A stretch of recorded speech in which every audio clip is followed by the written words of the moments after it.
에덴 동산 이야기 다들 아시죠? 근데 생각해보면 정말 이상한 존재가 하나 나옵니다. 바로 말을 하는 뱀이에요. 이게 그냥 동물이 아니었다면 그 뒤에 숨어 있는 건 대체 누구였을까요? 오늘 성경 곳곳에 숨겨진 단서들을 하나씩 따라가 보면서 그 오래된 적, 뱀의 진짜 정체를 한번 파헤쳐 보겠습니다.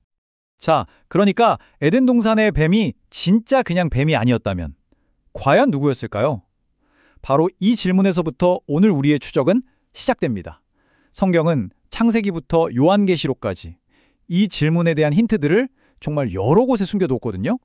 자, 그럼 첫 번째 파트입니다. 뱀의 진짜 정체. 에덴 동산에서 시작된 이 미스터리는요, 놀랍게도 성경의 맨 마지막 책에 가서야 그 실마리가 풀리기 시작합니다. 과연 이 뱀과 연결된 그 유명한 존재는 누구일까요? 사건이 시작된 곳 창세기 3장 1절을 먼저 볼게요. 근데 정말 흥미로운 게 뭐냐면 여기서는 그냥 하나님이 지으신 들짐승 중에 뱀이 가장 간교하더라 이렇게만 말하고 끝나요. 우리가 너무나 당연하게 생각하는 그 이름, 사탄이라는 단어는 사실 어디에도 없죠. 미스터리는 바로 여기서부터 시작되는 겁니다. 하지만 성경은 수백 년이라는 어마어마한 시간을 뛰어넘어서 이 사건의 점들을 하나로 연결해 줍니다. 그러니까 이 미스터리를 제대로 풀려면 창세기 한 곳만 들여다봐서는 안 되고 성경 전체라는 거대한 그림을 봐야만 그 정체가 비로소 드러나는 거죠. 그 연결고리가 바로 이겁니다. 창세기에 등장했던 그 뱀, 사람을 유혹했던 그 존재가 성경의 마지막 책인 요한계시록에서 옛 뱀이라는 이름으로 다시 한번 등장해요. 그리고 요한계시록은 바로 이 옛 뱀이 누구인지 그 정체를 마귀이자 사탄이라고 아주 명확하게 밝혀버립니다. 바로 이 구절이 결정적인 증거, 거의 스모킹건이라고 할 수 있죠. 요한계시록 12장 9절이 이렇게 선언합니다. 큰 용이 내쫓기니 옛뱀, 곧 마귀라고도 하고 사탄이라고도 하며 온 천하를 꿰는 자라. 드디어 미스터리의 첫 번째 조각이 맞춰졌습니다. 에덴의 뱀을 뒤에서 조종했던 존재는 바로 사탄이었던 겁니다. 그렇다면 자연스럽게 다음 질문으로 넘어가게 되죠. 만약 그게 사탄이었다면 타락하기 전에는 대체 어떤 존재였을까요? 이제부터 타락한 천사의 프로필을 한번 작성해 보겠습니다. 여기서 정말 중요한 신학적인 포인트를 하나 짚고 넘어가야 하는데요. 사탄은 처음부터 악하게 만들어진 존재가 아니라는 겁니다. 그러니까 하나님과 맞먹는 어떤 악의 신이 아니라 하나님이 만드신 피조물 중 하나였다는 거죠. 즉, 처음에는 선한 존재였다는 뜻입니다. 성경 에스겔서에 나오는 묘사를 보면요. 사탄의 원래 모습은 정말 놀라울 정도로 영광스러웠던 것 같아요. 그는 수호하는 그룹, 그러니까 하나님의 보좌 가장 가까이에서 섬기던 최고 위급 천사 중 하나였을 가능성이 큽니다. 한마디로 완벽하고 영광스러운 존재였던 거죠. 그의 변화 과정은 이 세 단계로 딱 요약할 수 있습니다. 첫째, 하나님의 창조물로서 완벽하게 시작했어요. 둘째, 교만 때문에 그의 내면이 썩어 들어가기 시작했죠.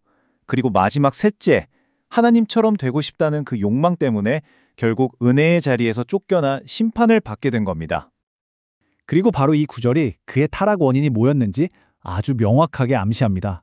디모데전서 3장 6절을 보면 교만해지면 마귀와 같은 심판에 빠질 수 있다고 경고하거든요.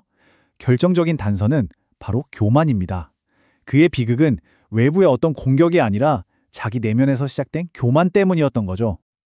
자, 이제 아마 가장 많은 분들이 궁금해하실 질문으로 넘어가 보겠습니다. 그가 타락했다면 도대체 언제 그런 일이 일어났을까요? 이 시간의 미스터리를 한번 추적해 보죠. 근데 본격적으로 추적하기 전에 한 가지는 분명히 해야 합니다. 성경은요, 사탄이 타락한 정확한 시점을 딱 집어서 말해주지 않아요. 그래서 여기서부터는 어떤 명확한 답을 찾는다기보다는 성경의 단서들을 통해서 가능한 범위로 좁혀가는 약간 추리 과정에 가깝다고 보시면 됩니다. 이 타임라인을 보시면 우리가 아는 것과 모르는 게 아주 명확해집니다. 욥기서를 보면 천사들은 창조 주간에 이미 존재했어요. 그리고 창세기 1장 31절에서 하나님은 모든 창조물을 보시고 심히 좋았다고 선언하시죠. 그런데 창세기 3장에 가서는 사탄이 이미 타락한 상태로 등장을 합니다. 그렇다면 그의 타락은 저기 물음표가 있는 정의되지 않은 바로 저 시기 어딘가에서 일어났다는 결론이 나옵니다. 바로 이 지점에서 아주 중요한 신학적인 질문이 생겨나는 거죠. 만약에 사탄이 이미 타락한 상태였다면 어떻게 하나님은 모든 창조 세계를 보시면서 심히 좋았다고 말씀하실 수 있었을까요? 이게 좀 이상하잖아요. 이 질문에 대해서는 크게 두 가지 추론이 있습니다. 첫째는 하나님의 심히 좋았다는 선언이 끝난 바로 그 직후, 그리고 인간을 유혹하기 바로 직전에 타락했다는 이론입니다. 둘째는 타락은 그 이전에 이미 일어났고 심히 좋았다는 선언은 악의 가능성까지도 포함하는 하나님의 더 큰 완벽한 계획에 대한 것이라는 해석이죠. 성경이 이 부분에 대해서는 침묵하기 때문에 정확한 시점은 여전히 미스터리로 남아 있습니다. 자, 이제 누가, 언제 같은 과거의 질문에서 그래서 이게 지금 나랑 무슨 상관인데? 라는 현재의 질문으로 초점을 한번 옮겨보겠습니다. 이 오래된 이야기가 오늘날 우리에게 왜 중요할까요? 성경은 사탄을 그냥 옛날 이야기 속 인물로만 그리지 않습니다. 베드로전서 5장 8절에서처럼 그는 우는 사자같이 두루다니며 삼킬 자를 찾는 현재 진행형의 적이라고 분명히 말하고 있죠. 그의 전략은 수천 년이 지나도 사실 크게 변하지 않았어요. 하나님의 말씀을 의심하게 만들고 죄를 별거 아닌 것처럼 포장하고 우리 마음에 두려움이나 분노, 비난 같은 감정을 심죠. 이 모든 전략의 뿌리는 결국 딱 하나로 통합니다. 바로 에덴 동산에서 써먹었던 그 첫 번째 수법, 하나님의 선하심을 믿지 못하게 만드는 겁니다. 이제 이 길고 긴 싸움의 결론으로 가보겠습니다. 가장 중요하고 또 결정적인 포인트죠. 과연 이 싸움의 결과는 어떻게 될까요? 성경의 답은 아주 명확합니다. 이건 이미 이긴 싸움이라는 겁니다. 네, 바로 이겁니다. 이게 핵심이에요.